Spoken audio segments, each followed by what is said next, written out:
Hello, welcome to the Three Orcs live stream. This is David, and now it's another week has gone by of all this work we've been doing. It is July 6, 2025, and this is the weekly update of all the work we've been doing. And tonight, we don't have a guest right now, and if anybody wants to participate in this live stream in any particular week and talk about your Temple of Elemental Evil campaign, just go ahead and contact me on the Three Orcs Discord or the Patreon. And I always like to talk to other Dungeon Masters out there running the campaign, and not only just talk about the material that I write for the last 7 years and over 1,500 articles, but I want to hear what you've been doing with this lore and your own ideas of what you've been doing, your twist on the campaign. We have a lot of Dungeon Masters running the campaign quite differently. We have one running Spelljammer, getting a boat into the sky and then dumping the players into the campaign. We have Dungeon Masters coming from different modules and campaign settings. We have some that's combining the B2 Keep on the Borderlands module in the area.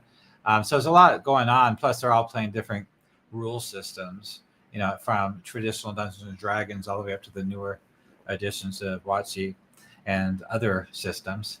And so we usually don't focus on rule systems, but we just focus on the lore and the campaign itself, the material. So this week is really strange. There's some chatter in Three Orcs Discord, about people's campaigns, and here and there. It looks like everybody ran their campaign last weekend. Like there were some reports of what they did last weekend, and they were talking about it during the week. But for some reason, this week seemed to be kind of busy, and me too. I don't know, maybe it's the heat wave or something. I don't know what it is. Plus the 4th of July weekend. But it wasn't as talkative as it usually is in the Discord, but it has been a few times. And we did get some updates of what other Dungeon Masters have sent to me. So let's go ahead. I'm going to go ahead and show you my website and artwork and pages and stuff in a second here. But one person, Halagant, he actually finished the 3rd clan, the Elf clan in the Nutty Forest. Clan Meldurin. They're the warrior clan, and I haven't had a chance to go through it yet because I've been too busy in Nob all week trying to get that done. And I want to hit that as soon as I can and get that up on the website. So I'll have 3 of the 4 clans done for anybody running their campaign in the Nutty Forest area. So let's go ahead and show you the screen here of what we've been doing so far. Let me go ahead and get my screen up. There we go. So I'm going to go ahead and focus on what I did all week. Now, I keep forgetting to put my map up. I did some more of the Twilight Falls map. If you guys have any questions about the campaign or want to talk about anything or about your campaigns, go ahead and type it in chat, and I can answer your questions here. I can see it from here. I just don't think I can share the text on screen because something happened to the extension that I was using. So let's go ahead and take a look at this. The Boatman's, and let's see, Twilight Falls. There we go. So Twilight Falls, the latest one is version 1.4. There we go. Bring that over. So it's slow going. I was working on this today. I was hoping to get it done for this live stream so I can show off what I did. But that ain't gonna happen. I'm always doing something. I think about it, and I'm not sure if I want to change it. So I started putting down more vegetation, brush, and trees, and rock. And I still had to do more rock. But I decided to tackle the trees so it'll look better for this live stream. It shows that I did more. I added more smaller roads through the village to make it come to life, and more small cottages of non-player characters that don't have any descriptions to them, and no keyed locations, just to make it more realistic. So you gotta remember, Twilight Falls was in 579 common year, 576. It wasn't very large. It didn't grow until after the Greyhawk Wars. So you gotta remember that. In Living Greyhawk, they have more locations that they mentioned. But Halagant rewrote it all, and he had a lot more locations. And so I went ahead and took what he wrote and I expanded it quite a bit. And I already went through those articles many times on this channel before. If you want to see Twilight Falls is done. All you got to do is go to the World Anvil website and you can see it. So I'm not know about these trees. The trees around the water are cool. They've got a certain dark vibe to them and the right size. But these trees over here I made myself. That's my artwork. But I don't know if it's a good match. I just kind of started plopping them down, and then I put little trees in between. And so that's as far as I got. Then I did bottom here. This is the mill. And then that's Fort Emery, Fort Falls. Fort. Yeah, the mounted borderers. I haven't done much over there. So I just want to show you what I did so far. All right, so what I do all week. If you have any questions, just go ahead and ask in the chat. Hopefully I can see it. Let me double check. And I can answer them for you. So let's go ahead down to that list and take a look at Nulb. I'm trying to think of anything else I did besides work on the map and work on Nulb. I don't think I did. It's hard to remember. I work on this every day, like 5-6 hours a day, forever. And it's just so much work goes out. It's not always feasible. That's why I got the 3 Orcs Discord channel for you guys to help out. You know, like even today, Randy caught something. He said, "You missed this," because I updated a character and I messed up the formatting. He pointed it out for me and I fixed it right away. But it's hard to catch all that stuff. So Nulb is, you see what I did with the Boatman's Tavern there? These are all sub-articles because Boatman's Tavern is huge. I did a video already review on the maps I made. You can get those on the Patreon. They're also free. I put them up for free on the Discord and the Patreon and on Facebook rooms. And if you want a higher resolution version of these maps, you have to go join the Patreon to get it. Oh, there's Nulb right there. Let's just go to Nulb. So Nulb has been reworked a lot. So this is the main Nulb article, and it's been reworked quite a bit, lot. As you can see, if you've seen the previous version, this is a little bit more. This is more streamlined and more connecting the dots between all the leaders of the Temple of Elemental Evil and the agents in the village and the NPCs, like the leaders that run the taverns and the pirates and the bandits. I've been really focusing on that. It's really complicated, trying to get all that, connect the dots and make it work together. I redid the River Pirates article too. That's been completely redone. So this main article, I'm pointing out these characters. Basically, I'm pointing out what's going on here as a high-level overview. And then what I worked on next was Waterside. Let's go there. Now the Waterside has the cover article here. There's no sub-articles for this one. But I cleaned it up a lot. And then I really focused on the political and criminal entanglements a lot. There's a lot here. I go into more detail about the cult leaders in the Temple of Elemental Evil, what's going on. And I made a picture. I put it on Facebook. It's a picture of connect the dots from the boatmans to the old mayors to the basement, from the docks to the boatmans to the basement to the old mayor's ruins there. And that's where the Temple of Elemental Evil have their bandits there. And they're in charge of getting the loot and the prisoners from the boatmans to the hunting cabin, to the secret tunnel. And so I kind of put a lot more detail. Before it was a little bit vague of what's really going on, the exact details. In fact, I should get even more detailed to designate certain times of the day or night. That'd probably be a good idea too. Like I can make a chart for that. That way the Dungeon Master can see if it's a nighttime or daytime and exactly when that squad is going to come around or the contact's going to show up. That's a good idea. I'm just thinking out loud. A lot of this is the same, but it's cleaned up more. There's the temple agents and the guests. I cleaned up the guests a lot. So here there's 6 rooms. There's the common room. And there's some bandits staying in the corner, causing trouble. So if the players stay in the common room, there's 10 cots. Yeah, they can get to a fight with the bandits there. That's what this talks about here. It's a powder keg waiting to blow. And then you got room 2. That's where another band of bandits stay. They just arrived in town. They're mercenaries looking for work. And they're the Broken Blades. And I redid the entire Broken Blades article. So they come from somewhere else, different background, different characters. And it really works. They come from divers. And then room 3 is available. There's 2 cots. I decided the serving girls didn't have a place to stay. So I put them in room 4 together. And then room 5 is available with 2 cots. Room 6 is where the Crimson Reaper leadership is. That's the brigand gang from divers. So it's really 2. I think I know the Crimson Reapers are from divers. I know that because it's part of the lore from divers. I think the other mercenary group, they might be from the Wild Coast. I'll have to look at that in a second. So I created a random encounter chart that I have to update again.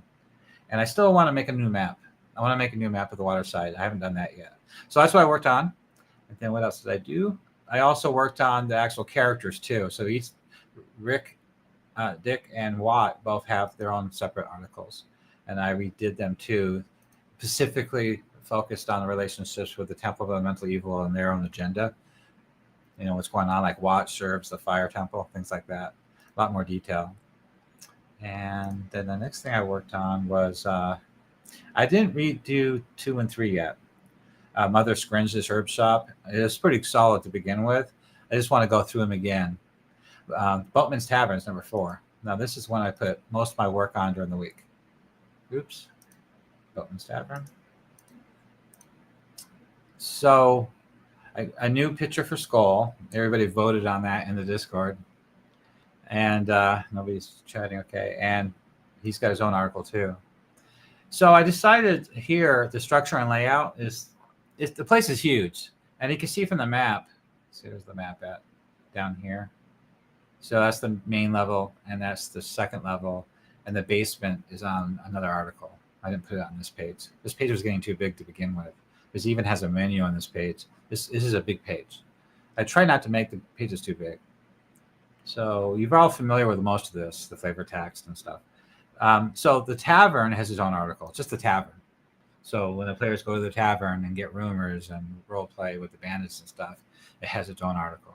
And the warehouse has a separate article. There's a lot going on in the warehouse. The bandits are using it for the loot. And Lodgers owns it. And she's got her own little private warehouse there too. And she's got things going on. And then there's a black market. So the original idea behind this was Nob's Market, Tavern and Market. Well, they didn't really specify what kind of market. So I put 2 and 2 together and, hey, that's a black market. And so I decided to create a separate article fully focused on the details of the black market and who's there and what's going on there. And then a small brothel upstairs. Elvana's Loft is the nickname for it. And she has that's a separate article. And another article is for the basement. That's where they keep the prisoners. And it's also another secret warehouse down there. The rest is the same. I talk about the river pirates. The rest of this is pretty much the same. Adventure hooks and all that. Okay. So the next thing I worked on was the Black Market Hall. And this one has... I didn't write flavor text for this one when the players first get there. Or yeah, I think I did at the bottom. We'll get there in a second. So it's a description of what you need to run this place. Who owns it? Who uses it? As you can see on the screen. At the atmosphere here. This is a patrol of thugs. Lodgers has a band of thugs working for her. And they stay upstairs on the second floor. And they patrol the warehouse. And sure enough, that's it right there.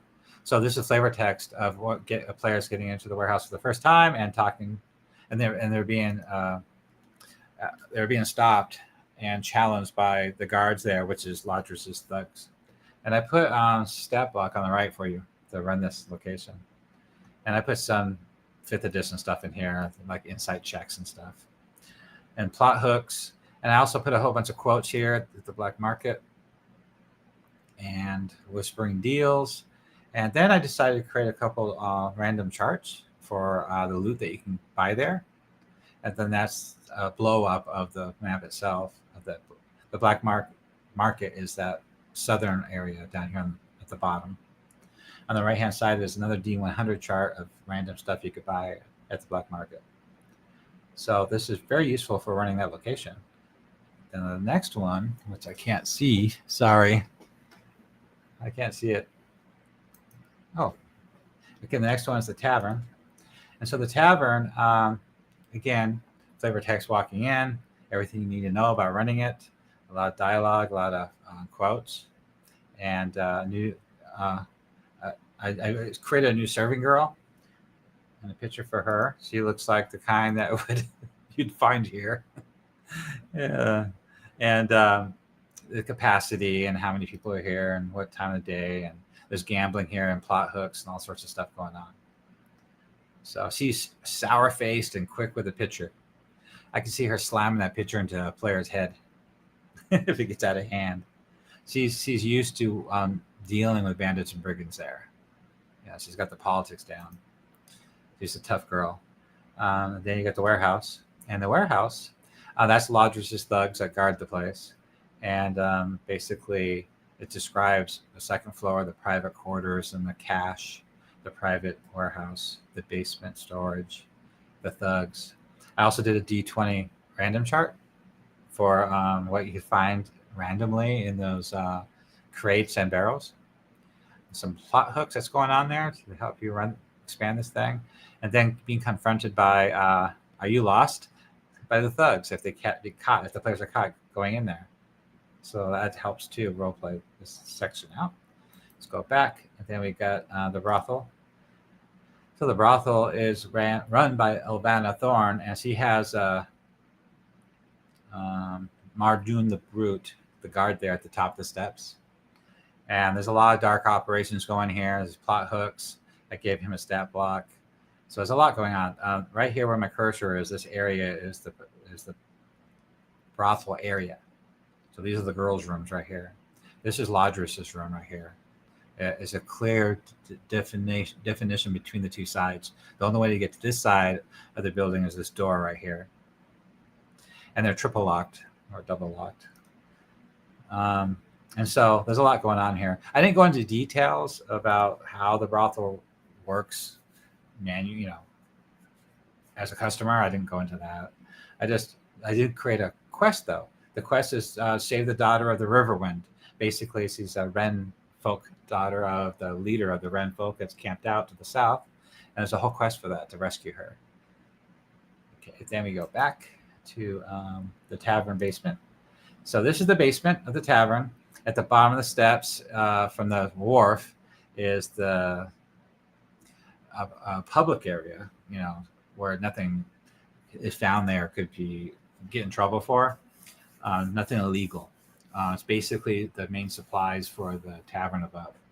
But to the right is a secret room where the prisoners were kept in these cages. To the left is Tolub's area where he keeps all his loot, the Captain Pirate Tolub. And there's two ways in here. This door right here and those steps right here. This steps come from the wharf. The steps come from another warehouse.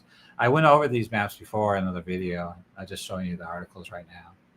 And I did a D20 chart and another D20 chart for stuff you'll find there. So that's kind of cool. I also keyed 2 prisoners there just to get you going. But I mentioned this last time I was previewing these maps that I put these NPCs here, captives. So I gave you some example captives to rescue, but it would be a good idea to put captives that are relatives or known to your players in the campaign. This is a good place where they might be found, like somebody's sister, brother, mother, father. It'd be a good idea. Or they're a step behind and they were here, but they're no longer here. All right, so that's basically what I worked on all week, updating that. And I just did all the characters. I updated Lodris and Skull and Grud and Lorvath and tons of characters, just going over them meticulously, making sure they're all working together, connecting the dots, making sure everything is making sense, and putting a lot of detail and effort into it to help you run the campaign, not just disembodied characters that not really connected together. These are more connected now, so that way it'll be it is a complicated campaign, so it's easier to grasp and use in your campaign. So the next thing I worked on was the leadership. So let's go ahead. I did this today, actually. Actually, I did this one yesterday, and then I worked on the leaders today. So I redid the leadership of the Temple of Elemental Evil article. It's a big one. So I went over in great detail. Also, every article for every character here too. I went through those today, and I added relationship charts to all of them too. I cleaned them up immensely, and I went into detail the actual operation logistics between the boatman's tavern, the pier, the pirate ships, the bandit caravan wagons coming into town, the right hand man, Madame Salentis of Hadrak, the supreme commander. She's staying at the old mayor mansion and house, and she's been assigned a whole bunch of greater temple guards, and their duty is to make sure get all of the loot and prisoners from the boatman's tavern to the hunting cabin. And so that's their position, and they're the ones that make sure that the deals go down between the bandits and brigands and them. They're the face of the temple when it comes to the trade, and they got to deal with the in personal one-on-one level. They have to deal with the owners of these taverns too, and the bandits and the pirate captains. And so I put that detail in here, a lot of that detail in here. I added it. And Feldrin, by the way, Commander Feldrin, I realized he has more to do with that than the rest of them does. He's more in touch, in detail, in person, of getting this overseen personally himself. So Hadrak tells Feldrin what he wants. Feldrin, the commander of the supply chain, works with Madame Salentis, and through her, they work through the taverns. And so I made this chart a long time ago of the temple leadership. And then I went into the strategic goals of the command. And then I went into the 4 elemental temples, the minor ones, of Kelno and Elrond. They all been rewritten in the last couple of days, these characters of the minor temples. One of them I still haven't done yet. Kelno, I still have to do Kelno again. I got to look him over and make sure that he's represented well. Make sure he's connected in the plot, the storyline, the operations, the activities, the relationships. Then I added this chart today. As you can see, I put the date there. And so this will give you an idea with a chart, because I know a lot of Dungeon Masters like charts, and it helps you understand things to see it in a chart form. And that's why I put these in here, so that way you can see the relationships between everybody much easier. Then there's the spy masters, the external operations. So I put a lot of detail into that yesterday. So I went into detail about Commander Feldrin and Madame Salentis. That's Hadrak's proxy in Nold. That's her position there. And her brother Lakash is in the city of Verbobonc, and he's doing the political maneuvering of the lords there. So lots going on. Lucius is another one of my characters I created. I realized a long time ago that there was no direct boots on the ground of somebody contacting agents out in the field, like the agents in Hamlet or anywhere. There's nobody that actually goes there. It's whenever anybody referenced an agent would show up to pass a note or something, it's unnamed. It's not detailed. Well, this is him. And he's got his own article, and there's a lot going on with him. And so he's the one that the players will probably come across first before anything else, because he's the one that talks to Zert through the window at the Inn of the Welcome Lands, and other locations too, and locations here in Nold too. Lucius comes out and talks and works deals with these people in Nold. So I went into more detail about the waterside hostel there, the boatman's tavern, the characters there, the captains, the slave logistics, Lara the Beautiful, and Smigmol, what they're up to. Then I made another chart today. So this chart's a little bit bigger. And so I put pretty much everybody in this chart, all the relationships between all of them. And then we have the internal power struggles and their agendas and current activities and power. I went into a lot of detail. more than you need. Okay, so this article needed that because this is the master article for the leadership of the Temple of Elemental Evil. This is everything you need to know about this game, this campaign, about what's going on with the bad guys. This is the article you got to read first. So then, basically, I already told you, I went through these articles and I redid them. So look at Hadric, just for example. And I went through him, his role in the temple. I defined it more. And I also made a chart for him too, a relationship chart, just like the other ones. I gave everybody a relationship chart like this. So all the characters have this now, except for the air temple. Hell no, I need to do him tomorrow. I cleaned up his stat block. His relationships are still the same from last time, that chart right there. His command over the 4 temples, I'm going to detail. And I added this, the exploitation of the regional contacts. I wrote this yesterday. And so I added Madame Salentis, the pirate captain, Slaver, the bandit lords, and Dick Wrench. And then I made another chart to cover that section, another chart just for that. These are the external operators that the temple has to deal with. So to make it easy to see what's going on here. And this is a big article because we're talking about Hedrick. And then I added a quest for him too. Pretty long quest there. So that's just an example of how I had to go through all these characters and make sure that their stat blocks were cleaned up too, but to make sure that they were connected, all the writing, all the relationships and activities, make sure it's all directly connected rather than just being vague. Oh, he's in charge of this and this happens. I mean, yeah, so sure, you know what that guy is supposed to be in charge of, the Greater Temple troops or something. What does he do exactly? That's the question. If you're a dungeon master, you need to know this stuff because your players are definitely going to get into it. They might, ask or come across that problem, that situation while they're playing, and they're going to be stuck. Like, you have to make something up based on this vague description of this character and their duties and their role.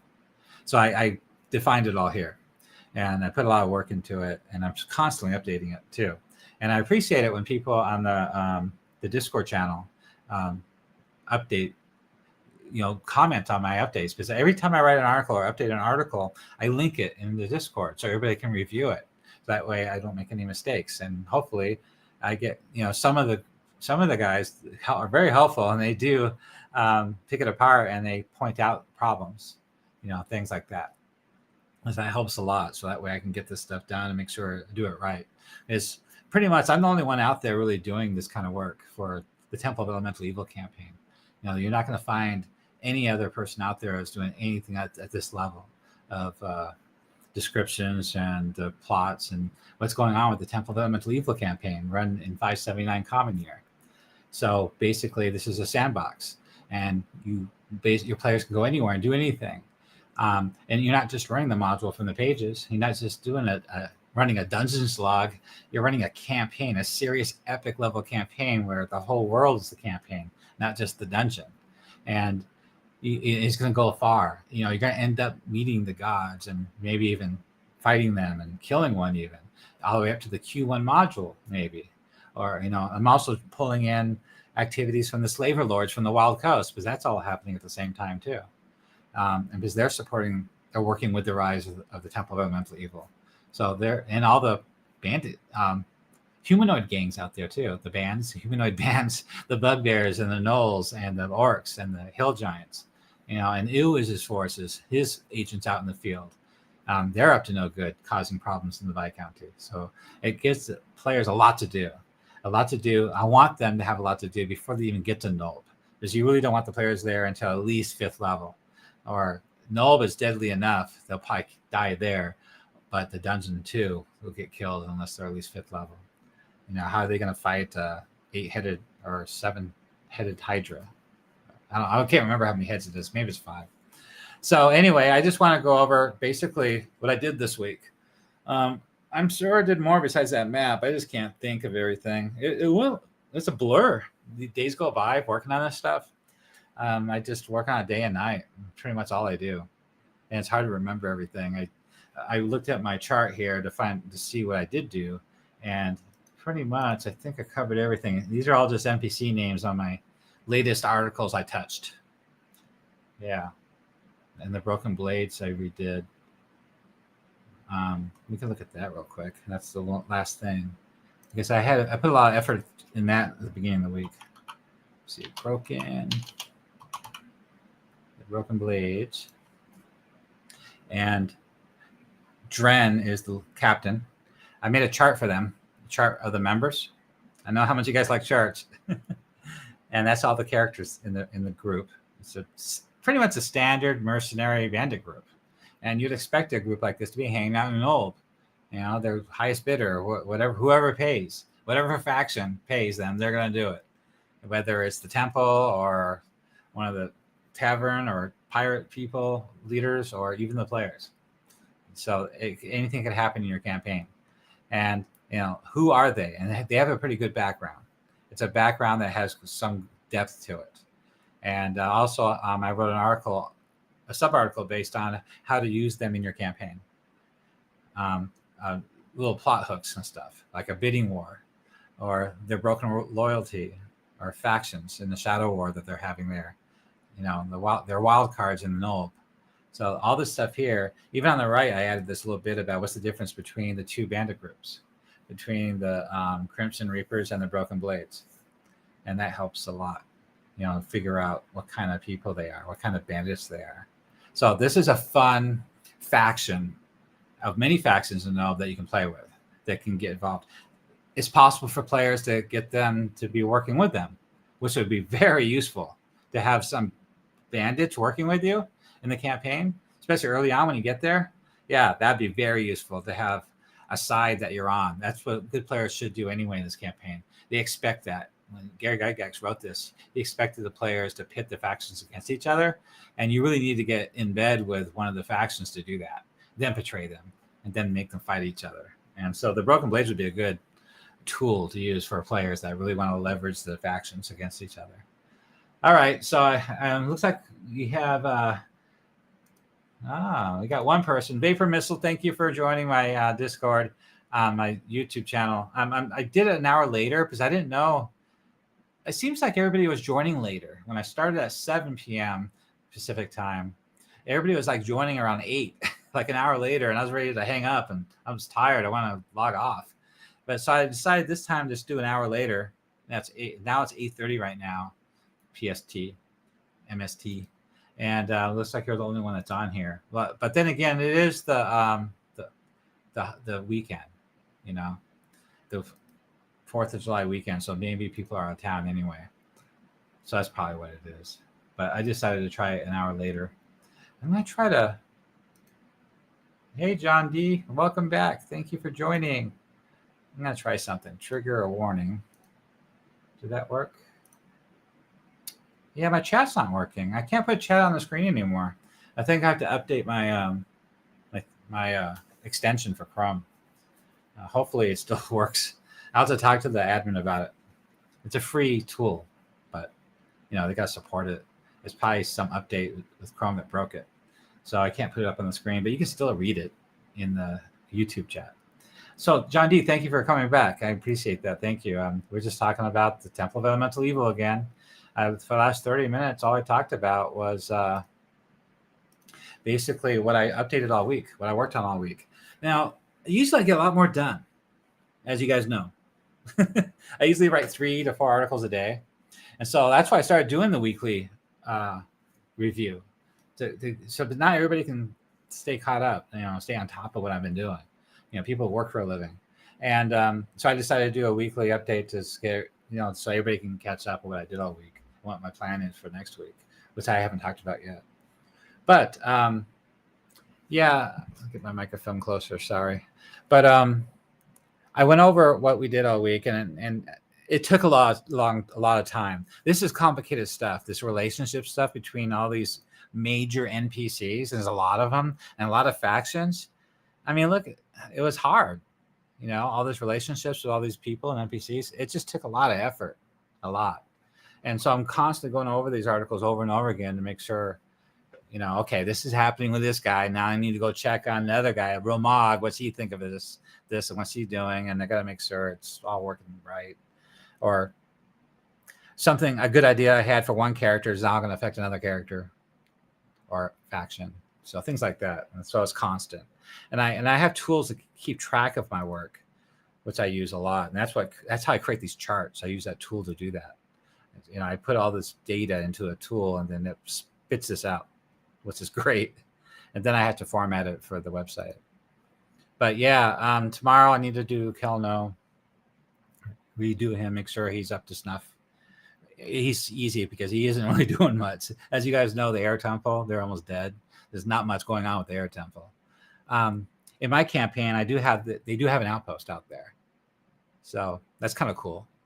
The leaders, the major NPCs of the air cult, they ride around on vultures. So I gave Kelno a vulture, and a couple of his sub-priests a vulture, so they can travel to this other place, this other tower, abandoned tower that they use as a base for raiding. So it's possible that they could raid your players on the Merchant Road. They do raid occasionally, and that could happen. I did that in my campaign. They attacked from above, and all my players were second level. It was great. They survived. Nobody died. I missed. Those vultures came down, and I missed. It was great. Sorry. Okay, so let me check my chat since that's not working. Yeah, I wish I could put you on screen, but I can't. So, all right. So next week, I gotta finish Kelno, and I gotta start working on the more locations. I need to review locations 2 and 3, which is the herb store, the Canoness de Vey, and Otis's Smithy. I just need to revisit them again and make sure something I'm missing I didn't account for. I got to make sure it's all there. And then that'll be quick. I'll do that in one day. After that, I got to start doing some of those other places, like a couple of farms and like a tailor shop or something like that. The fishermen. I have several fishermen's shacks on the map. Let's look at the map. Let's see. Map. Come on. There we go. See, I got locations 8's done. That's a smuggler. Location 8 is the smuggler. So he smuggled stuff in to the Boatman's Tavern. So that's done. That's cool. That's another source of supplies. So 7 and 52 and 54. Yeah, I need to put fishermen. I need to go through those articles again and make sure the fishermen there are good. They're just minor NPCs, but if something could be happening, your players could be floating downriver and the fishermen will scoop them up. Something could happen. It's good to have them keyed. You don't know. You might need it. 13 I have to go over again, which is basically the gallows, and it's a market square sometimes. There's a lot more ruins now. I already did a video on this, all the ruins. I created more burnt down cottages and siege damaged buildings. Oh, I need to do 33 again. So I made a new object for 33. That's a new, I made that. That's a new building. I replaced the old building with a new one. So that one's been damaged. That was destroyed during the War of the Temple of Elemental Evil in route from the Forces of Good towards the temple itself. So they swept through Nold, killing all the temple forces. There's a big fight here and a lot of damage. So Hedrick sent his Greater Temple bandits here. It's like a staging house for logistics of getting supplies to the temple. So they'll take the supplies out this back door down this trail. And then there's a hunting cabin, like right around here, down in here somewhere. So they get it to there. And then Gefried, he takes over with his bandits from the Greater Temple. He takes the prisoners and the supplies and puts it into the tunnel. Oh, yeah. I also updated the hunting cabin. So I had a great idea. I don't know if you have a question about this, but here we go. I totally forgot I did this. I talked to the guys on Discord about it, this idea I had. It's a good idea. Let's see. It only took me a long time to come up with this idea. Okay. Hunting cabin. So in the module, it says there's a cabin and a cabin and I forgot, barn. I got them highlighted in bold here, cottage and ramshackle barn. So this is a direct quote from the module, the T1 through 4 Temple of Elemental Evil module on page 38. So that place exists, and it's 300 feet, 200 feet, plus another 100 feet. So it's 300 feet, and then 50 feet. And then there's also a dry well. So I thought, okay, there's an exit to this dry well. But also you can get supplies, prisoners, and activity of the agents of the temple. So these leaders and agents of these leaders in the Temple of Elemental Evil, they don't just sit there in their dungeon doing nothing.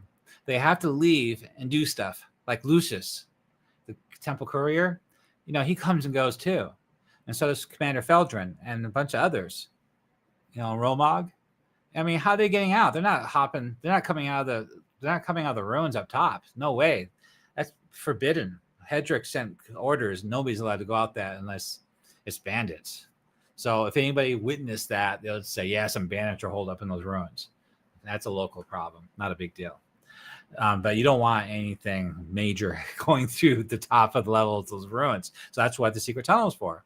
So you can get the supplies and prisoners into the temple without being seen. And they have this elaborate logistical way of doing it, this setup. And so they're coming and going through this secret tunnel, but not just through a well. That's too restrictive, especially if you want to get supplies in, like a lot of supplies and a lot of recruits. How are you going to get an ogre down that well? So the well is one access to that secret tunnel, yes.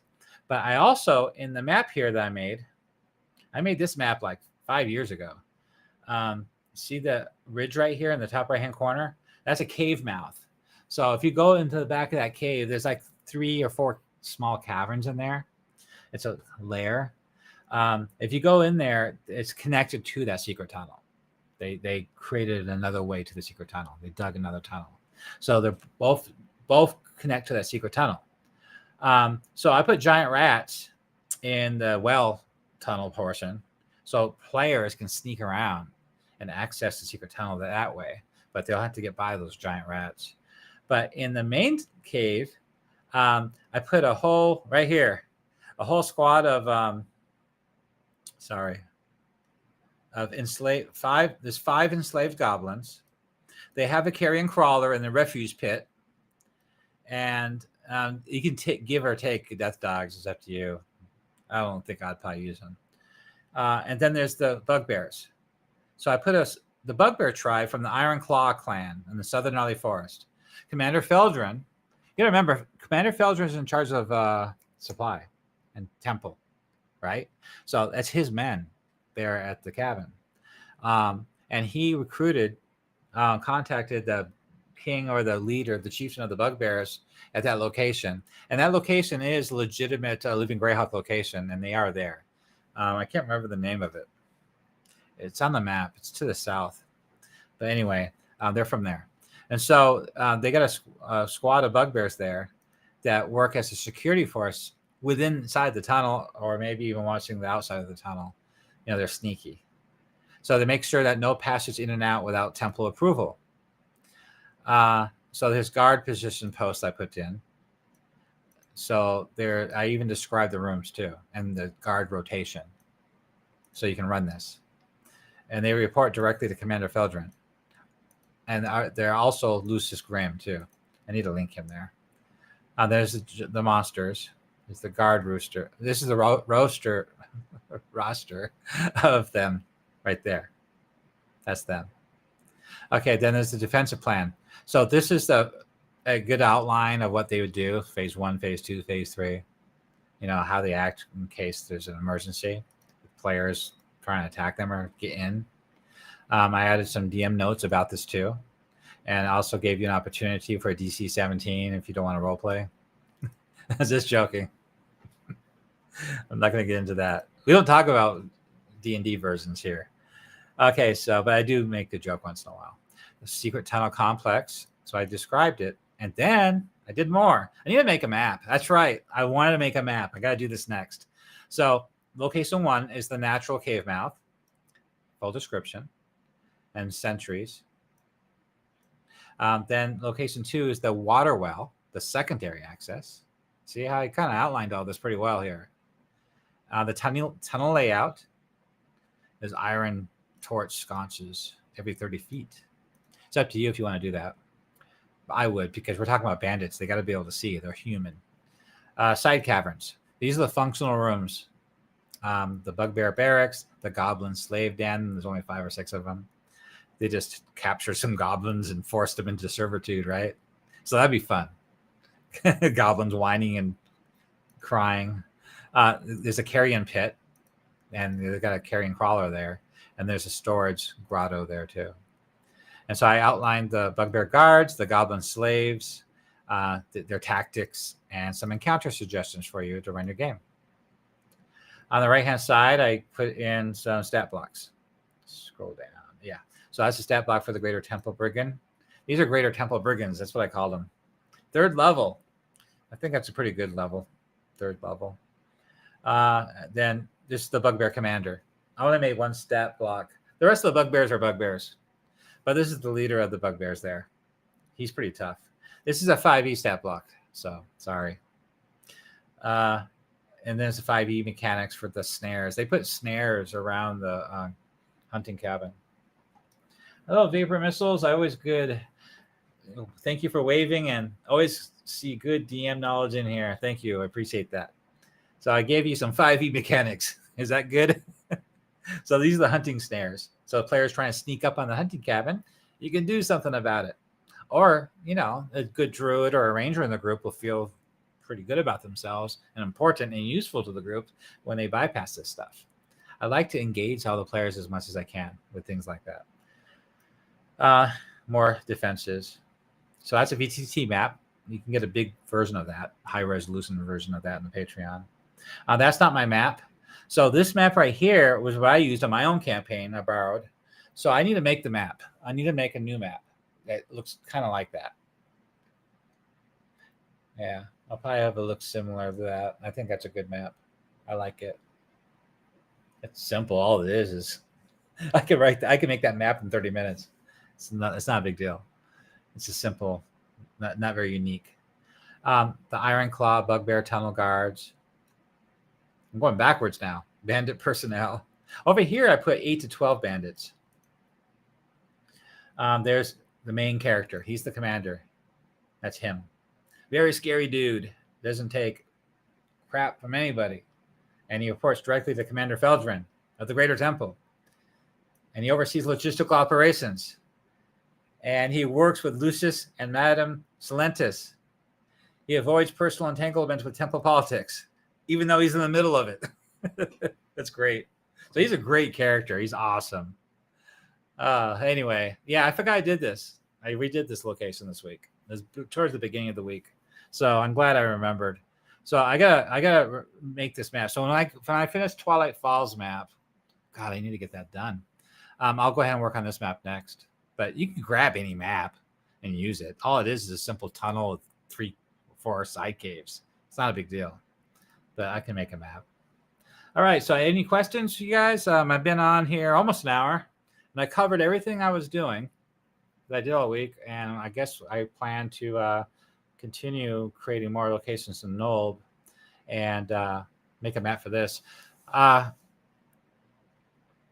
Hologant made the 3rd clan, the Elf clan, and he sent me the article, but I haven't had time to look at it yet. I glanced at it and it looked pretty good. I should knock that out. Just get it up there. He went through all that trouble to write it. As you know, he'll write. I'll take anything. I'll take a paragraph, and you've seen my articles. It's 10 times, 100 times more content than that paragraph. Like a good example would be, I don't know, Sheernab or Etterbook. All it was a paragraph. I created like 25, 30 articles from that. Because I created all the NPCs and all the locations. Realistically, you need the smith, you need a couple taverns, you need the guard tower, things like that. I have to think what churches would be there. If there's no church listed in the initial article for Living Greyhawk, I have to think, okay, what church should be here? And sometimes I'll ask guys in Discord what you guys think. Because guys, I need a church. What do you think? What kind of church should be here at this location? And I'm hoping I get well-educated, experienced responses, based on the lore. That's what I need. I don't want to just make something up. That's not what I do. I stick to canon, stick to lore. Things make sense. I don't just make something up just to make something up. I make it up to fit the existing lore in the existing campaign world. That's what I try to do. And that's why I like Hologun's work so much when he does stuff, because he used to write for Living Greyhawk. A lot of the stuff out there he wrote. And so, it's pretty much close to Living Greyhawk canon as you can get. These other guys that was Living Greyhawk, they're not really interested in writing anymore. They don't mind me using their material, to expand it like I have been doing. But they don't want to write anything themselves. They're just kind of past all that. They had their heyday and they moved on to other things, I guess. I decided I missed that boat. I wasn't around then. I gave up on D&D in 1999 when EverQuest came out. I thought it was dead. It was dead. Wizards of the Coast was going down. They sold. They got bought out by Wizards of the Coast. And nobody was going to conventions anymore. Conventions here were down to 500 members. That's horrible. And so then I just lost interest until, I don't know. I played 3rd edition twice, 3.0 and 3.5, but I wasn't involved with anything. All right. Well, it looks like we don't have any questions, so I'm going to go ahead and wrap this up. It's been a good hour for a catch up with you guys. Well, I'm going to go ahead and leave it here for now. And if you guys want to get on a live stream with me and talk about your campaign, contact me on my Discord or my Patreon, and maybe you can show up next week or the week after that, and we can talk about your campaign and answer questions too. You're more than welcome if you haven't been to the 3 Orcs Discord channel, because that's where we collaborate every day, daily. We're talk about our campaigns, your campaign, the work we're doing, expanding the world and the campaign, and it's a great place to be to get things done. So if you need something or have some questions, that's where you go. We're pretty much the place to go to when it comes to anything about this campaign. We're really, really active, and we're not trolls, and we're not nasty or anything like that. We're very helpful and positive. So it's a good, fun place to be. Also, if you want to come to my Patreon, all my maps and things and articles are there for you for free. A lot of them are. If you want to get a higher version, just resolution version of a map, you have to be a member, of course, to get those maps. But all the base maps are available to you for free. So looks like somebody said next time. Cool. All right. Well, thank you for joining my live stream. This is pretty casual this time, and I'll look forward to talking to you guys next week. During the week, I'll think about making another video about something more specific, the kind of videos I usually make, not just a live stream. I just got to think about what I want to talk about. So thank you for joining me on my live stream, and I look forward to talking to you guys next week, and hopefully on the 3 Orcs Discord channel. And may your players enjoy your campaign as much as mine have, and you guys have a good week. Good night, everybody.